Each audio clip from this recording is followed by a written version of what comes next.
Suasana di pagi hari di sebuah desa terpencil di kaki gunung. Ibu Siti sedang melihat-lihat kebun jagungnya yang tidak lama lagi akan dipanen. Ini merupakan sisa tanah peninggalan almarhum suaminya. Semoga aja uang hasil jual setengah petak sawah kemarin cukup buat bayar semesteran Lia dan ongkos hidupnya di kota. Biar ibu susah payah di kampung, asalkan anak ibu jadi sarjana dan sukses. Lia, Assalamualaikum. Bagaimana kuliahmu, nak? Uang kiriman kemarin sudah sampai. Di seberang di sebuah kafe mewah ber-AC di kota besar, Lia duduk bersama Ricky sambil memegang iPhone keluaran terbaru yang baru saja dibelinya dari uang hasil utang pinjol dan uang sawah ibunya. Waalaikumsalam, Bu. Iya, sudah masuk, tapi uangnya kurang, Bu. Masa cuma segitu? Di kota tuh kebutuhan mahal. Aku butuh buat beli buku kuliah dan bayar kos-kosan, Bu. Kurang, nak. Padahal ibu baru saja jual setengah petak sawah kita. Itu harta terakhir yang ibu punya di kampung. Kamu butuh berapa lagi, nak?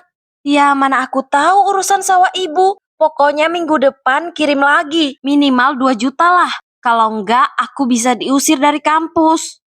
Ricky yang mendengar percakapan itu dari samping, menatap Lia dengan tatapan tajam dan kecewa. Lia, kamu keterlaluan banget. Itu ibumu. Di kampung banting tulang, kamu malah tega minta uang terus buat gaya hidup mewah kayak gini. HP baru, baju branded. Sadar, Li. Ih, apa sih Ricky? Urus saja urusanmu sendiri. Suka-suka aku dong. Aku mau menikmati masa muda. Pokoknya intinya itu, Bu. Ibu harus kirim uangnya minggu depan. Assalamualaikum. Lia, anakku, kenapa kamu membentak ibu seperti itu, nak? Ya Allah, ampunilah dosa dan lindungilah anakku. Semoga dia benar-benar menggunakan uangnya dengan baik. 1 bulan kemudian di kampus, suasana tegang. Lia mondar-mandir di koridor kampus. Ponselnya terus-menerus berdering dengan nada dering notifikasi pinjol yang tidak henti-hentinya. Sialan, kenapa bunganya jadi membengkak begini? Dari pinjam 3 juta sekarang jadi 7 juta. Aplikasi penipu. Tiba-tiba Ricky muncul. Kenapa, Li? Muka kamu pucat banget. Ada masalah apa? Cerita aja sama aku. Apa sih, Rik? Siapa juga yang panik? Aku cuma lagi pusing mikirin tugas kuliah yang numpuk. Jangan bohong, Lia. Aku tahu semuanya. Kemarin aku lihat kamu nangis-nangis di depan minimarket karena dikejar debt collector. Aplikasi pinjol ilegal kan? Dan bukan cuma satu aplikasi. Kamu pinjam di 5 aplikasi berbeda. Kamu ngurusin hidup aku banget sih, Ricky. Emangnya kamu siapa aku? Urus saja urusan kamu sendiri. Biar aku punya utang, yang penting aku nggak kelihatan kere di depan anak-anak kampus. Gengsi membunuhmu, Lia. Kamu rela ngutang jutaan rupiah cuma buat beli iPhone dan nongkrong demi memperlihatkan gaya hidup ke media sosial dan kampus. Sementara ibumu di kampung makan seadanya dari hasil ngejual sawah. Apa kamu nggak punya hati nurani? Cukup, Ricky. Jangan ceramahi aku. Kamu nggak tahu rasanya hidup pas-pasan. Aku pengen diakui. Aku pengen dipuji orang. Lia berlari meninggalkan Ricky di tengah koridor yang mulai dipadati mahasiswa lain. Malam hari di kamar kos sempit Lia.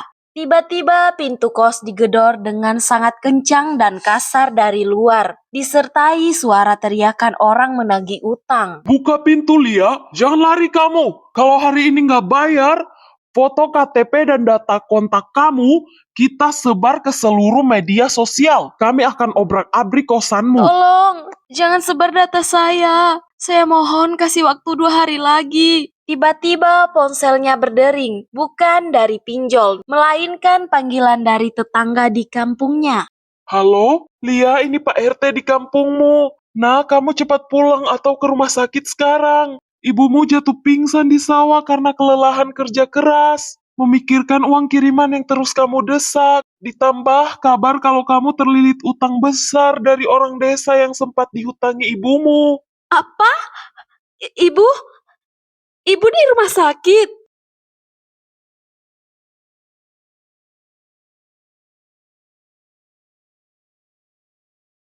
Keesokan harinya di ruang rawat inap, Bu Siti terbaring lemah di atas ranjang rumah sakit. Ibu, maafin Lia, Bu. Maafin Lia. Lia anak durhaka. Nak, Lia, kamu sudah datang. Maaf, Ibu belum bisa bantu kamu. Kemarin Ibu kerja panas-panasan di kebun. Akhirnya Ibu jatuh pingsan. Ibu, jangan ngomong apa-apa dulu. Istirahat ya, Bu. Maafin Lia yang egois. Lia sudah hancur, Bu. Utang Lia menumpuk di mana-mana gara-gara gaya hidup hedon. Sawah Ibu habis, tapi Lia malah bikin susah. Maafin Lia, Ibu.